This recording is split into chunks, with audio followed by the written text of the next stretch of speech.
Mirada Económica. Hola, hola, ¿cómo les va? Bienvenidos a Mirada Económica, programa señero de Canal 24 Horas, especializado en la economía. Media hora de conversación económica en una semana que hemos tenido mucha información respecto a la economía. Por ejemplo, el proyecto de presupuesto 2023 comienza su discusión. También la reforma tributaria, muchas indicaciones que se le han hecho para que avance en el Congreso. También la discusión sobre reforma de pensiones. Tuvimos cifras de crecimiento económico, 0% para el mes de agosto. Vamos a tener cifras también de inflación, de los sueldos en nuestro país. Que los números son preocupantes, señal inequívoca de cómo le está doliendo la actualidad económica a las familias en nuestro país. Vamos con la gráfica que hemos preparado, cifras entregadas por el INE. A ver, ¿cuánto han subido los sueldos nominalmente en los últimos 12 meses? Nominalmente.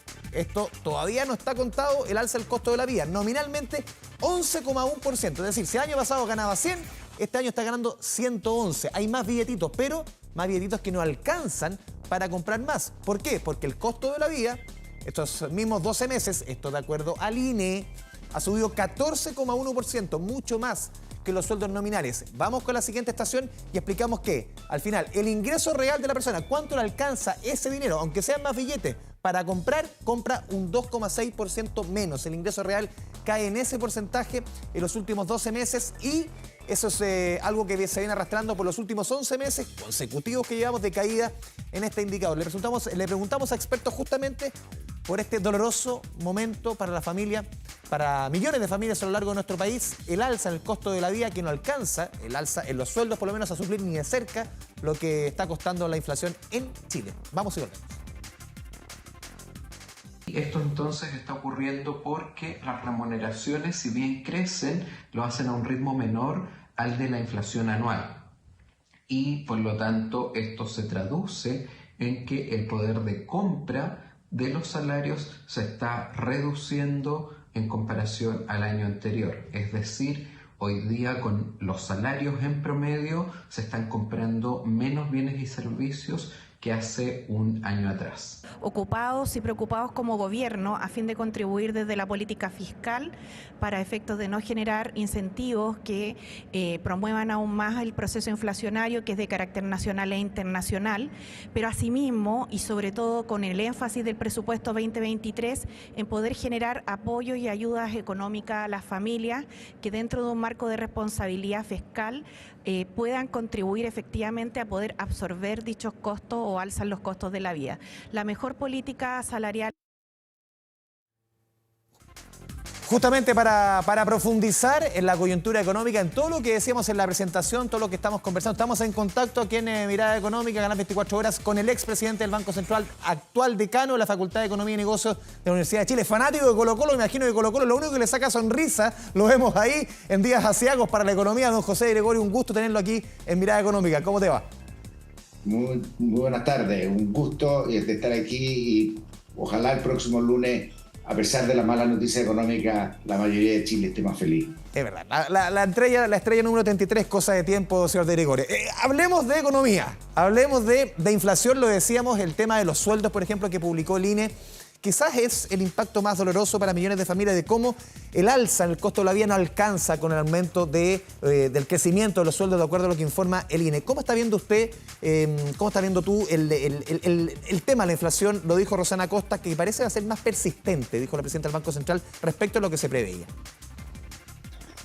Mira, la verdad es que Chile y los países latinoamericanos en general empezaron el ajuste de política monetaria bastante antes de lo que están haciendo otros países.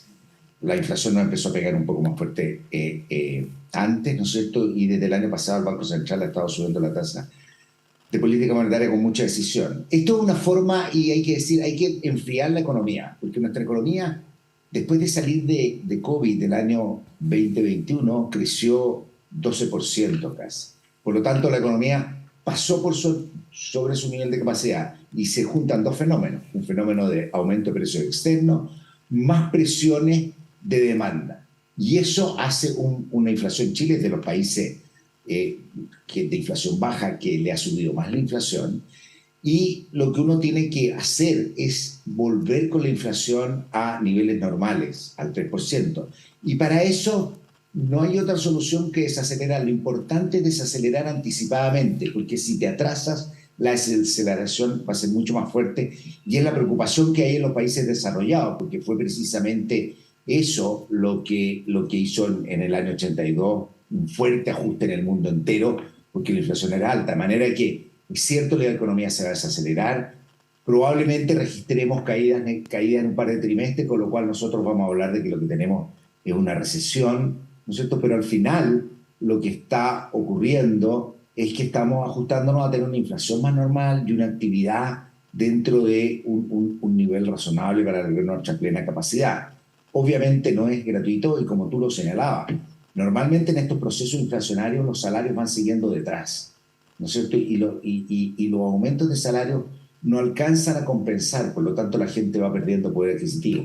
En la medida que la inflación comienza a bajar, la situación se va a revertir y vamos a tener recuperación de salarios reales. Por lo menos las proyecciones están hablando de que a partir de noviembre ya la inflación, por lo menos en los indicadores mensuales, podría comenzar a ceder. La encuesta operadora habla de 0,5% para el 11º mes del año.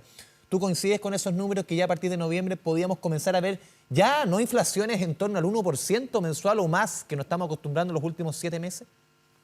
Sí, efectivamente nosotros deberíamos, y son las proyecciones en general en el mundo, claro. Estaba viendo hoy día las proyecciones de la OECD en general, se ve que debería haber una baja en las tasas de inflación hacia partir de fin de año y el próximo año empezar las inflaciones gradualmente a converger a su meta, lo cual es bastante positivo. Y eso es lo que nosotros efectivamente teníamos con registros de más de 1%, eso se van a reemplazar. El Banco Central tiene un escenario relativamente favorable hacia el próximo año, hacia fin de año la inflación estaría en torno a 3,5, 3,3 para ser exacto, pero en parte ayudado también porque se espera y algo se ha observado, ¿no es cierto? Hay discusiones diarias, tenemos los problemas de la OPEP, pero que el precio del petróleo y el precio de los granos debería empezar a caer, los alimentos, así que eso también debería ayudar a tener inflación. Y esto se da en un escenario también de crecimiento, tú lo comentabas recién y lo decíamos en la presentación, 0% lo vimos en el mes de agosto, lo decía Mario Marcel, de que el último trimestre va a ser durísimo, ni hablar el próximo año, el Banco Mundial proyecta que Chile va a ser la economía que menos va a crecer en América Latina y el Caribe, menos 0,5%, muy similar a las proyecciones que hace, por ejemplo, también el Banco Central y el Ministerio de Hacienda. ¿Por qué Chile, se puede explicar a quien nos están viendo, José, por qué Chile va a ser la economía que menos va a crecer en América Latina el próximo año? ¿Por qué nos pega más? Dos cosas. La primera es la pregunta tuya de por qué está pasando esto. Y esto está pasando porque estamos pagando la cuenta de haber tenido una expansión demasiado acelerada el año pasado. Siempre quiero que la gente entienda así como en cifra, así gruesa. Chile tuvo un impulso el año pasado, o sea, un desahorro, mayor capacidad de compra, no necesariamente ingresos, de 30 puntos del PIB, de los cuales 18 fueron retiros de fondos de pensiones y aproximadamente 12 de mayor gasto fiscal. 30 puntos. Cuando uno dice 30 puntos a un alumno de economía que hace cálculos, la economía va a crecer 30 puntos también. Parte de eso se reahorró. Por lo tanto, eso hizo que la economía obviamente no explotara porque no había capacidad, pero sí hizo que tuviera una expansión una expansión excesiva. La verdad que a mi juicio, las ayudas y el fuerte impulso debería haber ocurrido en 2020, que fue el año más duro de la pandemia. El año 2021 veníamos saliendo. El consumo privado el año pasado creció 20%.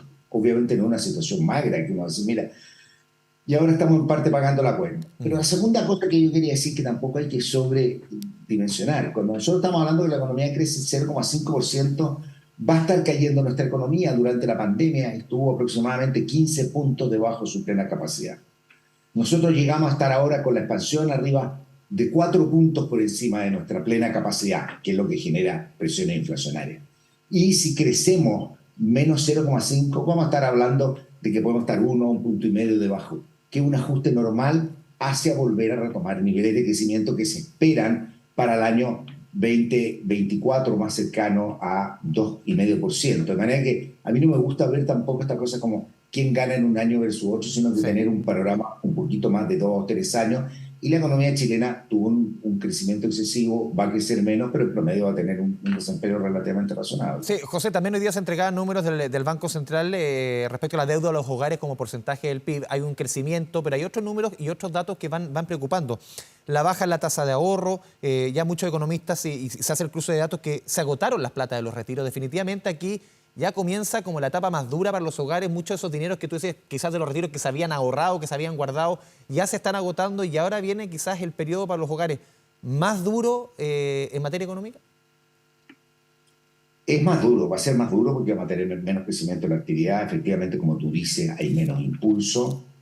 Yo no tengo exactamente dimensionado, pero cuando a mí me dicen que hubo un 30% de impulso y solamente un 11% o 15, 20 con números más de gasto, hay todavía cierto colchón.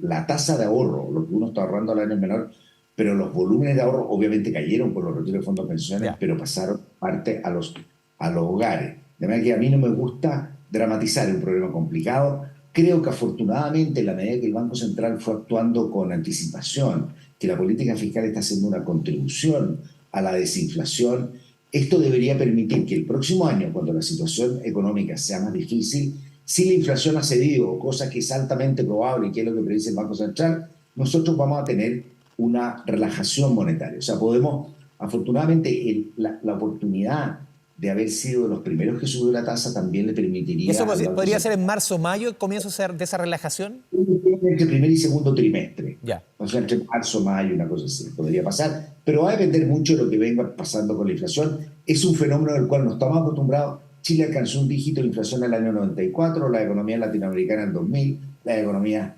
desarrollada siempre han tenido un dígito y hoy día todos están cerca de los 2 dígitos, 10% más. No estamos acostumbrados a este fenómeno, por lo tanto la gran duda es la velocidad con que esto va a caer y la capacidad que tiene que caer y no se vaya quedando relativamente alta, las expectativas empiezan a subir, las presiones de salario y de costos son mayores y hace mucho más difícil la desinflación. Sí, José Gregorio, a ver, en este contexto, en dos ámbitos la siguiente pregunta: ¿cómo evalúas en este contexto que estamos hablando el presupuesto 2023? Uno, en el empuje que tiene que significar desde el Estado para la economía, lo vimos en la inversión pública, cuánto crece, y lo otro, si es que este impulso desde el Estado, este aumento en el gasto público, ¿va a tener algún efecto en la inflación, crees tú?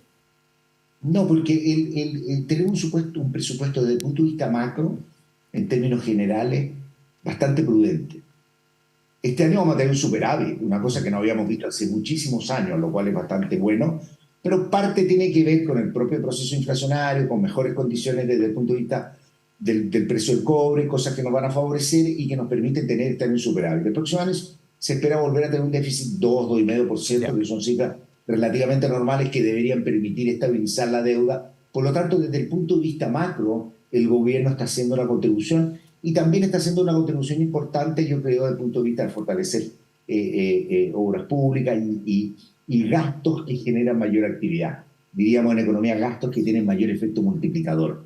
Y eso me parece positivo. Eventualmente eso también podría abrir espacios para que el gobierno pueda hacer algunos ajustes si se requieren ayuda a las familias, pero todo dentro de un marco donde el grueso del ajuste macro, digamos, y de la capacidad de estabilizar viene dada por la política monetaria. José Gregorio, te pedimos que te quedes conectados aquí a Canal 24 Horas. Mirada Económica, vamos a ir a la pausa, volvemos de inmediato. Estamos conversando con el expresidente del Banco Central, José de Gregorio. Vamos y volvemos.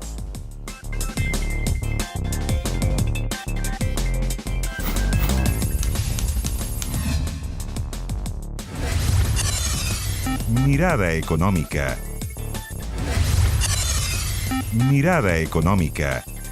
Volvemos a Mirada Económica a través de la pantalla de Canal 24 Horas. Estamos conversando con el expresidente del Banco Central, actual decano de la Facultad de Economía y Negocios de la Universidad de Chile, José Gregorio. José, a ver, reforma tributaria, lo dijo hoy el ministro Mario Marcel, sin ella muchas cosas no las podríamos hacer y confío en la generosidad de los parlamentarios. Guillermo Ramírez de la U decía, tal como está, no se va a aprobar. Uno siente que es como un déjà vu de tantas reformas tributarias que unos dicen que es tomar de la inversión, los otros dicen que es absolutamente necesario. ¿Cómo ves tú el derrotero de esta reforma tributaria fundamental, por lo menos para los proyectos que plantea el gobierno?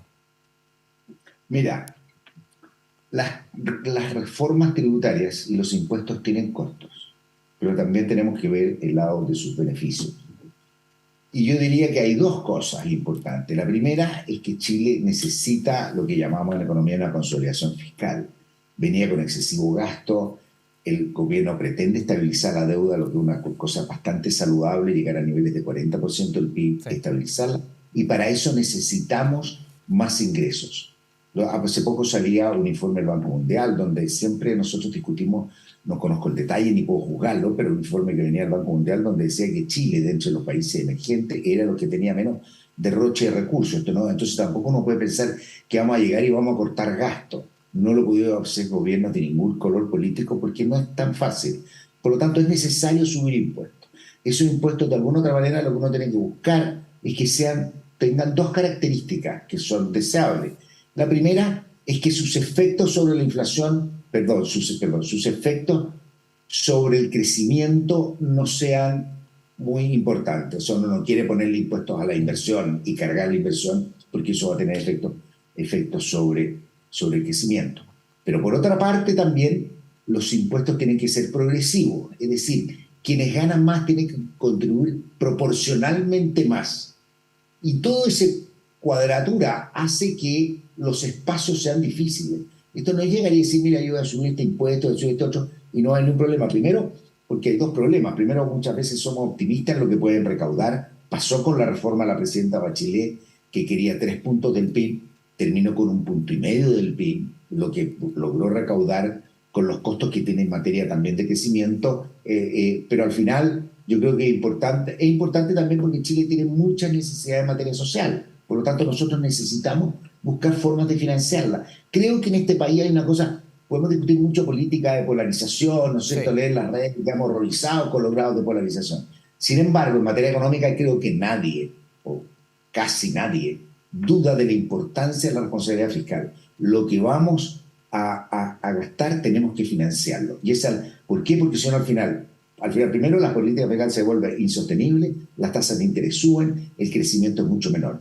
Todo eso no ha ocurrido en Chile y eso ha permitido tener un desempeño relativamente favorable con los problemas que hemos tenido, yo diría, en los últimos 10 años en materia de crecimiento bastante lento, que es donde son otros temas, pero que también hay que apuntalar. Porque ahí también está la discusión respecto a, por ejemplo, el gobierno apunta, por lo menos esta reforma, a recaudar, el foco está en los que más tienen, lo dijo el ministro de Hacienda desde el comienzo. Pero otros también postulan, y también es parte del informe, el último informe que emitió de la OCDE, que obviamente que aplaudía parte de esta reforma tributaria, pero también decía, y es lo que sostienen muchos, José, y te pregunto, te pido tu opinión, respecto a que en Chile esa sugerencia de que debe ampliarse la base de personas que pagan impuesto a la renta, de su sueldo, que hoy día es 1 de cada 4 chilenos, que debiese ampliarse, aunque algo que es políticamente hoy día bien difícil de iniciar una discusión en esta coyuntura, ¿no? Dos cosas. La primera, el informe de la OCDE, que me tocó comentarlo cuando ¿Sí? vino a presentarlo acá el director, es un informe bastante interesante, para la gente que quiere informarse, es bastante interesante. Y tiene una cosa, destaca mucho la importancia de la reforma tributaria en Chile. Ese es el segundo punto, lo que tú dices. En Chile la base del impuesto a la renta es muy baja. ¿Por qué? En parte importante, yo creo, porque puede haber vacíos en la parte más alta de los ingresos. Hay que asegurarse que la gente que tiene más pague más y no que dos personas que tienen altos ingresos, una paga mucho y otra paga poco porque busca formas de eludir. Y la segunda, el número de personas que paga es relativamente bajo. Ahora, eso políticamente es súper difícil, y es políticamente súper difícil porque la gente dice, mira, tú sabes que el límite exento en Chile es muchísimo mayor que el que hay en Australia, que el que hay en muchos países desarrollados de mucho mayor ingreso que nosotros y donde se paga impuestos de mucho antes.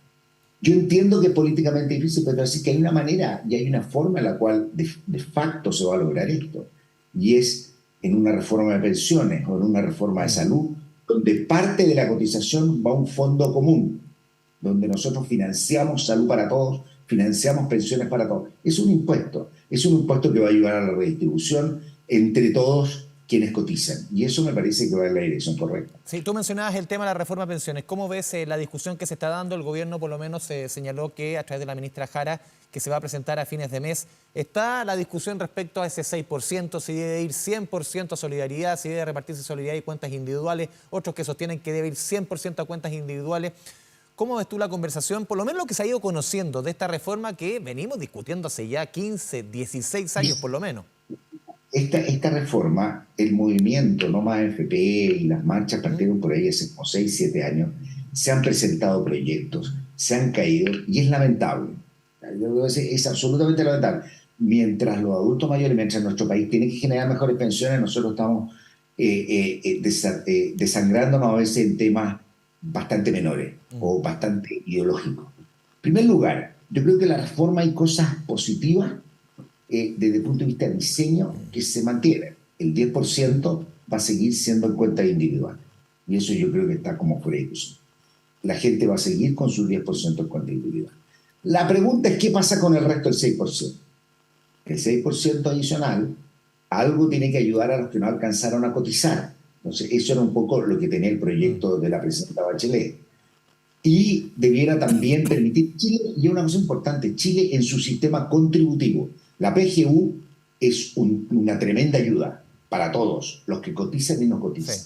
Pero nuestro sistema contributivo, es decir, el pago de pensiones entre quienes cotizan, más que seguridad social, o sea, más que un seguro en el que nosotros transferimos seguro de los que tuvieron mala suerte a los que tuvieron mejor suerte, donde hay mecanismos redistributivos, es solamente un sistema de ahorro forzoso. A la gente obviamente le gusta porque dice, mira, yo quiero toda mi plata, va a haber un componente de impuesto. La pregunta es, ¿el 6% a eso o el 0% es más que nada un problema de preferencia política? Yo no tengo problema que sea el 6% en la medida, y esto es muy importante, que sea sostenible. No puede ser un sistema de reparto, tiene que ser un sistema de capitalización colectivo. Yo creo que deberíamos tratar de llegar a un acuerdo porque no podemos seguir esperando el alza de la tasa de cotización en al menos 6 puntos. En este país, imagínate una persona cotiza en promedio en Chile aproximadamente 20 años para estar jubilada otros 20 años, pongamos número grueso. Con una cotización de 10%, la probabilidad de sacar más del 10% mensual es muy baja. Por lo tanto, la gente debiera cotizar y tenemos que formalizar 40 años. Eso te permite obligar. Y además deberá aumentar por lo menos en un 50%, ¿no es cierto?, la tasa de cotización para tener tasas de reemplazo mejores. ¿Cómo va a ser? Espero, y esta es la parte que a mí me preocupa, que la política, ¿no es cierto?, de deshacerse de la AFP, de estas cosas como de mucho eslogan que vivimos y poca sustancia, pueda terminar trancándonos y pueda terminar por tratar de resolver o de poner medidas que eliminen fantasmas que no son como problemas reales, podemos terminar con mucho enredo en la discusión.